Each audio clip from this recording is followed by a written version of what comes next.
Welcome friends, welcome to India சமையல். இன்னைக்கு வீடியோவில் கருவேப்பிலையில் நீங்கள் துவையல் தான் செஞ்சு சாப்பிட்ருப்பீங்க. இந்த மாதிரி ஸ்வீட்டாக செஞ்சு சாப்பிட்ருக்க மாட்டீங்க. சின்ன குழந்தைங்க கருவேப்பிலையில் சாப்பிட மாட்டாங்க. அந்த மாதிரி குழந்தைங்களுக்கு இந்த மாதிரி ஸ்வீட்டாக செஞ்சு கொடுங்க ஃப்ரெண்ட்ஸ். அதுக்கு தேவையான பொருள் பார்த்தீங்கன்னா, ஒரு கடாயில் 2 கப் அளவுக்கு நான் கருவேப்பிலை எடுத்திருக்கேன். நல்லா ஃப்ரெஷ்ஷான கருவேப்பிலையாக கழுவிட்டு அதை எடுத்துக்கோங்க. ஸ்டவ்வை லோ ஃப்ளேமில் வச்சுட்டு நல்லா ட்ரை ரோஸ்ட்டாக நம்ம வறுத்துக்கிறணும்.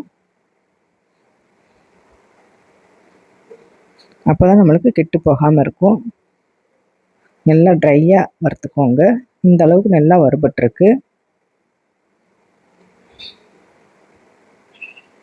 கருவேப்பிலையில் பார்த்தீங்கன்னா அயன் சத்து அதிகமாக இருக்குது. இந்த மாதிரி கையில் எடுத்து நல்லா அமுக்கி வைத்திங்கன்னா நல்லா கிறிஸ்பியாக இருக்கணும். இந்த அளவுக்கு நல்லா வறுபட்டுருக்கு. இதை நம்ம ஒரு தட்டில் மாற்றிக்கிறலாம். கொஞ்சம் நேரம் ஆறட்டும்.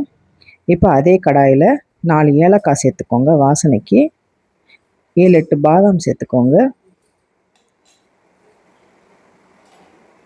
கொஞ்சம் ட்ரையாக வறுத்துக்கோங்க.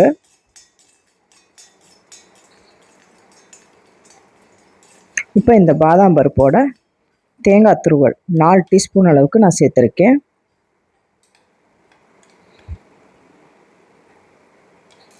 இப்போ தேங்காயில் ஈரத்தன்மை இருக்கும். அந்த ஈரத்தன்மை போகிற அளவுக்கு நல்லா வறுத்துக்கோங்க. ஸ்டவ் லோ ஃப்ளேமில் இருக்கணும். இப்போ பார்த்தீங்கன்னா இந்த அளவுக்கு நல்லா வறுபட்டுருச்சு. இப்போ எடுத்துடலாம்.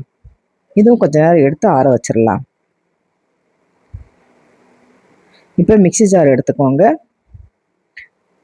நம்ம வறுத்து வச்ச கருவேப்பிலையை சேர்த்துக்கலாம். அதோட தேங்காய், பாதாம், ஏலக்காய் அதையும் சேர்த்துக்கோங்க. இப்போ சேர்த்துட்டு நல்லா நைஸாக அரைச்சி எடுத்துகிட்டு வந்துடலாம். இப்போ பார்த்தீங்கன்னா இந்த அளவுக்கு நல்லா அரைச்சிருக்கு.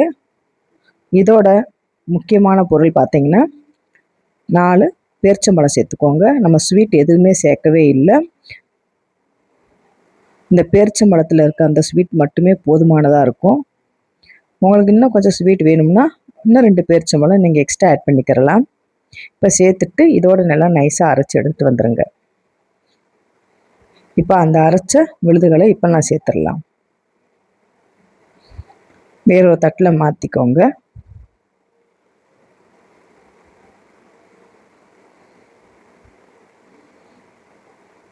இதோட பார்த்தீங்கன்னா 1 டீஸ்பூன் அளவுக்கு நெய் சேர்த்துக்கோங்க.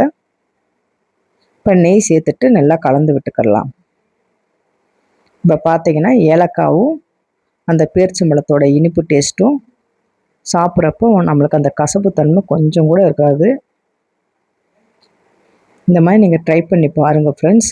ஹெல்த்தியான ஸ்நாக்ஸு கொஞ்சமாக எடுத்து இந்த மாதிரி உருண்டை பிடிச்சி எடுத்து வச்சுக்கோங்க.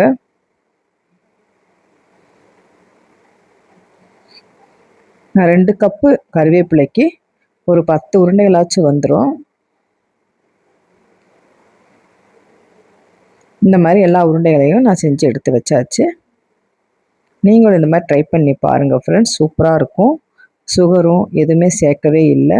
வெறும் அந்த பேரிச்சம்பழத்தில் இருக்க அந்த ஸ்வீட் தன்மையே போதுமானதாக இருக்கும். நீங்களும் இந்த மாதிரி ட்ரை பண்ணி பாருங்கள் ஃப்ரெண்ட்ஸ். உங்களுக்கு இந்த வீடியோ பிடிச்சிருந்துச்சுன்னா லைக் பண்ணுங்கள், ஃப்ரெண்ட்ஸுகளுக்கெல்லாம் ஷேர் பண்ணுங்கள், கமெண்ட் பண்ணுங்கள். ஏதாவது டவுட் இருந்தால் கேளுங்கள் ஃப்ரெண்ட்ஸ். உங்களை நான் வேறோட சந்திக்கிறேன். பாய்.